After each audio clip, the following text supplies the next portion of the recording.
What's good? What's good? Man, I can't believe it's already been a month since my last video. Majority of my other content has looked something like this. MapleStory. We're all children of Jesus. Kumbaya, my Lord. So obviously we're gonna keep that hype train rolling.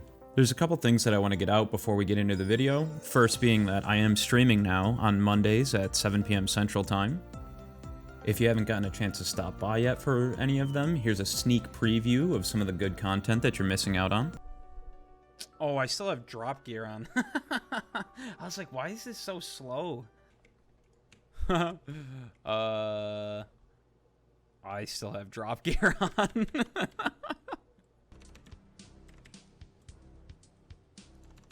Kind of a scuffed entry.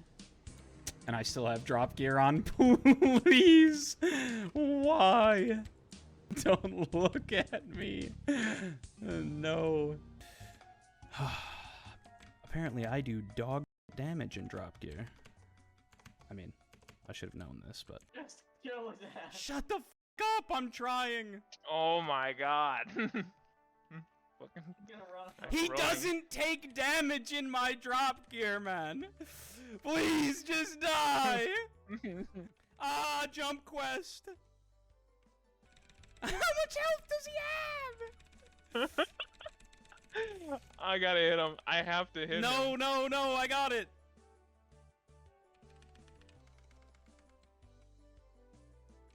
How much health does he have? Literally none on the bar. Literally none, bro. Where is he? In the middle. He's in the middle. Bruh. Oh, he's gone. Lines. Ooh. Let me kill him. Let me kill him. Dash. I don't understand. He doesn't have health left. Hit him. Please. He's in the corner. I'm killing I'm doing damage to him. What is this? I'm about to smack dude. No, don't even bind him. I literally should be able to kill him. Just try to get the balls off of him. Yeah, balls are on. They're on me. I'm away from the boss. There you go. Yeah, we did it. We got a hat. We got a warrior hat and a warrior one-handed axe. I'm like sweating, man. I don't understand. And the other thing that I wanted to mention is that I know a lot of my content recently has been MapleStory oriented, but I don't plan on it only being MapleStory content. And I'd highly recommend that you guys check out any other videos that I put out too, because I'm going to put the same level of effort into them. All right, enough of that self-promotion shit. We're getting into it. Today we're looking at old and forgotten content in MapleStory.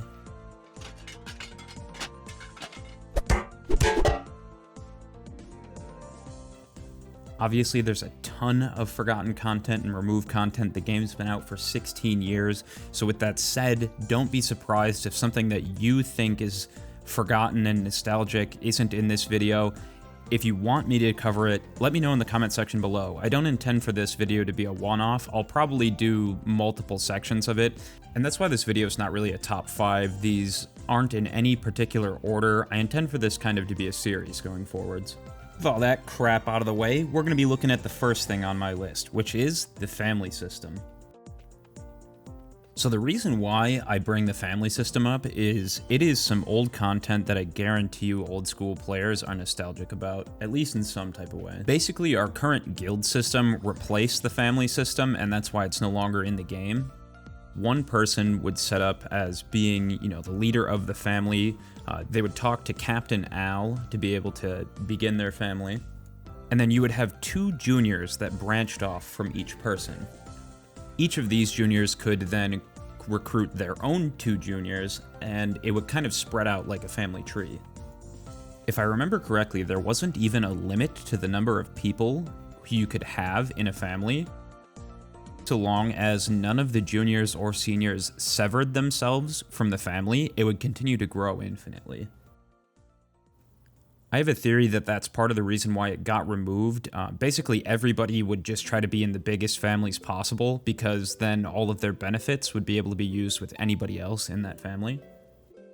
It's kind of like if they were to just remove the cap on the number of people that could be in a guild. Well, everybody's just going to try to be in the exact same guild because you're going to get the most benefit out of it.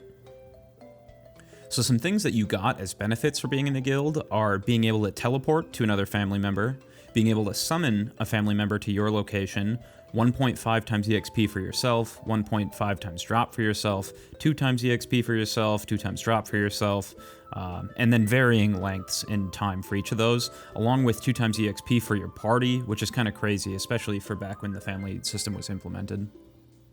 The family system was removed in 2014, and I think that's for good reason. Honestly, with the current guild system implemented, I really don't think that there's a need for it, so this isn't something that I think should return for any reason.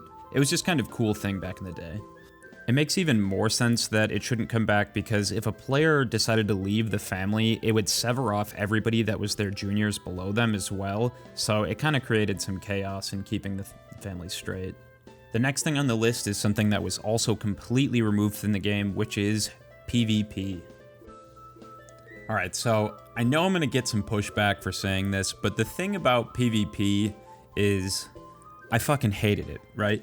Like, the game is not meant to be player versus player in that kind of, actual combat style originally. And I definitely think Nexon tried to implement it before they had good game sense and even the real technical skill to be able to implement something like it. So PvP was introduced into the game in the Chaos update, which was December of 2010. I don't know how many people watching this video remember MapleStory from 11 years ago, but it was still pretty damn hard to level up. Which means you couldn't really willy-nilly switch classes at any given time, and I was playing a fighter when Chaos Update came, and it was trash, man. Literally everybody moved faster than I did, they outranged me, it was just terrible. There was no balance at all. They tried to balance it by not having damage be part of it, and honestly, classes were so unbalanced for it that I played it a couple times, decided I hated it, and honestly never touched it again. The reason why I'm putting it in this video is because it is kind of crazy that MapleStory used to have PvP and then it got removed. I don't feel like going through all the details for it, so if you guys want to learn more about PvP, check out Saut's video on the lore of Hudok the Ice Knight. It goes over PvP's inception and then a little bit more about Hudok himself. It's really, really well done, and I can guarantee you if you like this video, you'll probably like that video as well. Now this is the point in the video where we really start getting into some of the meaty removed content, and this is something that I really personally prefer to talk about more, which is removed locations and old maps.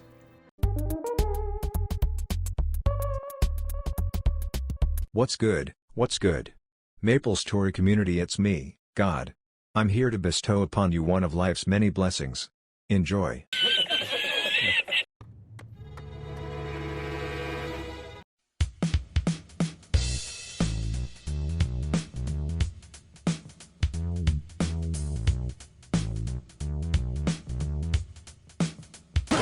So, how do you like being in the crew so far? It's been interesting.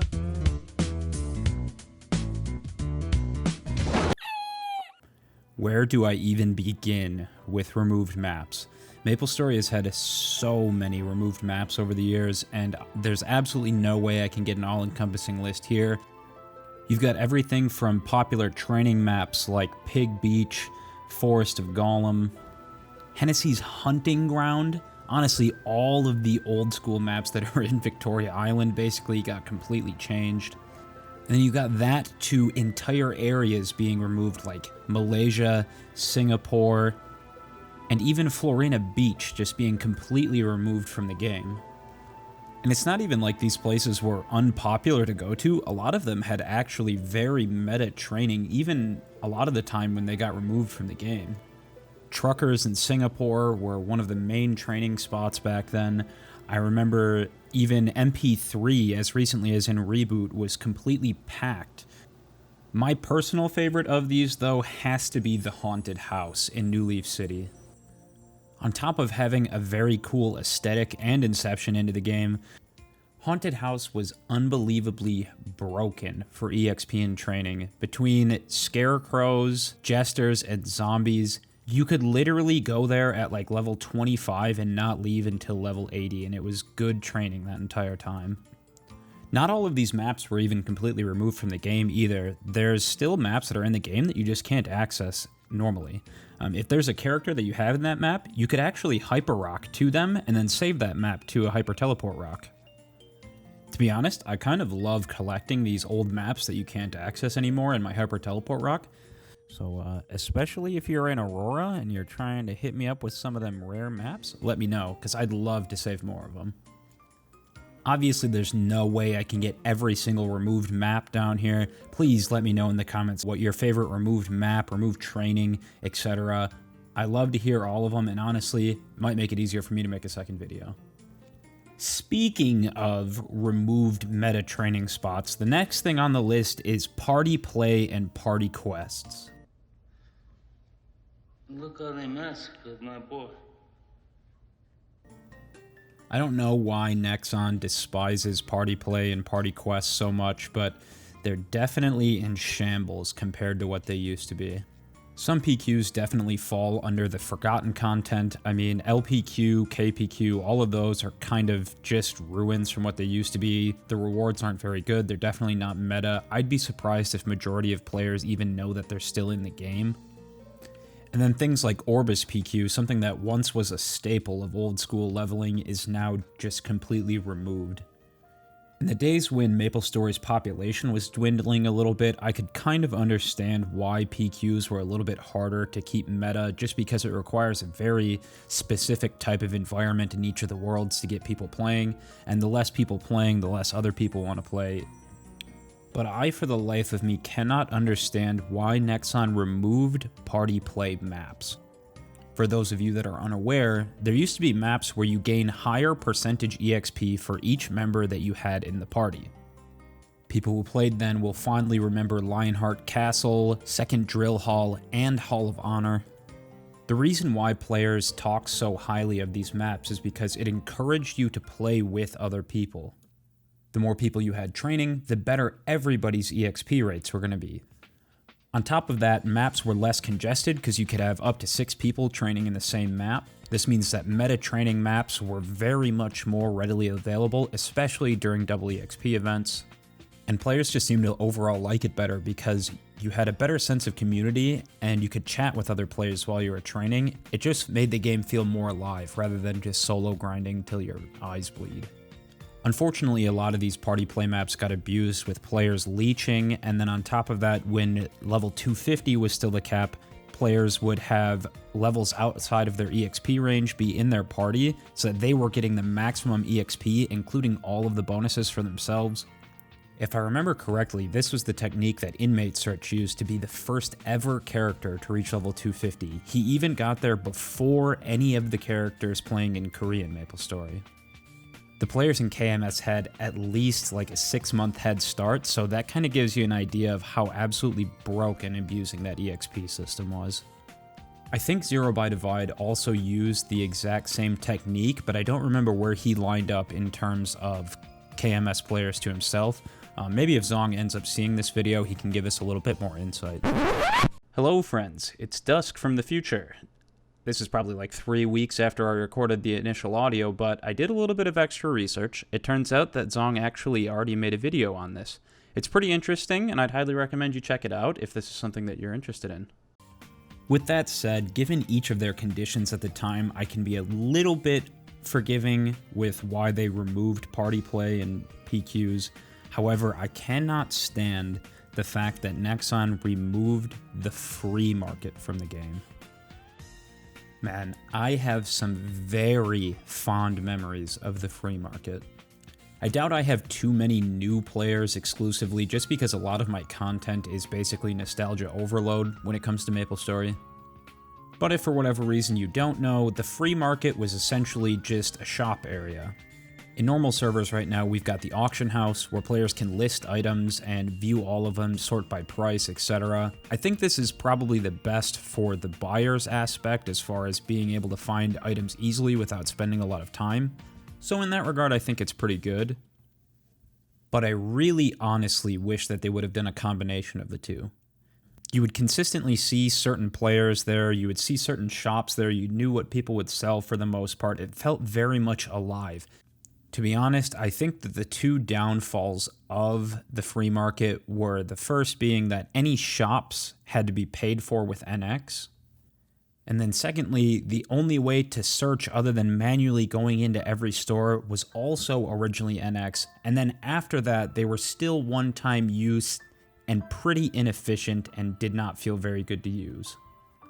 My absolute favorite part about the old style of the FM was the ability to barter.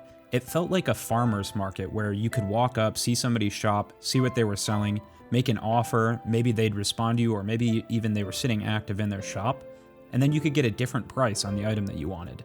On top of this, you could possibly offer trades to people. It very much felt different than the trading system we have now, and it's honestly something that I've never experienced in a different game on that scale.